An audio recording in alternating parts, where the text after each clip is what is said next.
जो चाहोगे सो पाओगे। एक साधु घाट के किनारे अपना डेरा डाले हुए था। वहां पर वह दिन भर बैठा रहता और बीच बीच में ऊंची आवाज में चिल्लाता, जो चाहोगे सो पाओगे। उस रास्ते से गुजरने वाले लोग उसे पागल समझते थे। वे उसकी बात सुनकर अनसुना कर देते और जो सुनते वे उस पर हंसते थे। एक दिन एक बेरोजगार युवक उस रास्ते से गुजर रहा था। साधु की चिल्लाने की आवाज उसके कानों में भी पड़ी, जो चाहोगे सो पाओगे, जो चाहोगे सो पाओगे। ये वाक्य सुनकर वह युवक साधु के पास आ गया और उससे पूछने लगा, बाबा, आप बहुत देर से जो चाहोगे सो पाओगे चिल्ला रहे हो। क्या आप सच में मुझे वो दे सकते हो जो मैं पाना चाहता हूँ? साधु बोला, हाँ बेटा, लेकिन पहले तुम मुझे ये बताओ कि तुम पाना क्या चाहते हो। बाबा, मैं चाहता हूँ कि एक दिन मैं हीरों का बहुत बड़ा व्यापारी बनूं। क्या आप मेरी ये इच्छा पूरी कर सकते हैं? युवक बोला, बिल्कुल बेटा, मैं तुम्हें एक हीरा और एक मोती देता हूँ, उससे तुम जितने चाहे हीरे मोती बना लेना।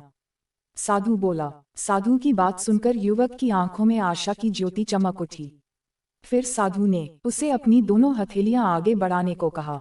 युवक ने अपनी हथेलियां साधु के सामने कर दी।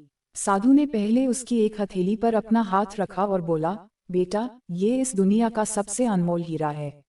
इसे समय कहते हैं। इसे जोर से अपनी मुट्ठी में जकड़ लो। इसके द्वारा तुम जितने चाहे उतने हीरे बना सकते हो। इसे कभी अपने हाथ से निकलने मत देना। फिर साधु ने अपना दूसरा हाथ युवक की दूसरी हथेली पर रखकर कहा, बेटा, ये दुनिया का सबसे कीमती मोती है। इसे धैर्य कहते हैं। जब किसी कार्य में समय लगाने के बाद भी वांछित परिणाम प्राप्त न हो, तो इस धैर्य नामक मोती को धारण कर लेना। यदि यह मोती तुम्हारे पास है, तो तुम दुनिया में जो चाहो वो हासिल कर सकते हो। युवक ने ध्यान से साधु की बात सुनी और उन्हें धन्यवाद कर वहां से चल पड़ा। उसे सफलता प्राप्ति के 2 गुरु मंत्र मिल गए थे। उसने निश्चय किया कि वह कभी अपना समय व्यर्थ नहीं गंवाएगा और सदा धैर्य से काम लेगा। कुछ समय बाद उसने हीरे के एक बड़े व्यापारी के यहाँ काम करना प्रारंभ किया। कुछ वर्षों तक वह दिल लगाकर व्यवसाय का हर गुर सीखता रहा और एक दिन अपनी मेहनत और लगन से अपना सपना साकार करते हुए हीरे का बहुत बड़ा व्यापारी बना। तात्पर्य: लक्ष्य प्राप्ति के लिए सदा समय और धैर्य नाम के हीरे मोती अपने साथ रखें। अपना समय कभी व्यर्थ ना जाने दें और कठिन समय में धैर्य का दामन ना छोड़ें। सफलता अवश्य प्राप्त होगी। कहानी पसंद आई तो कमेंट बॉक्स में कमेंट जरूर करें।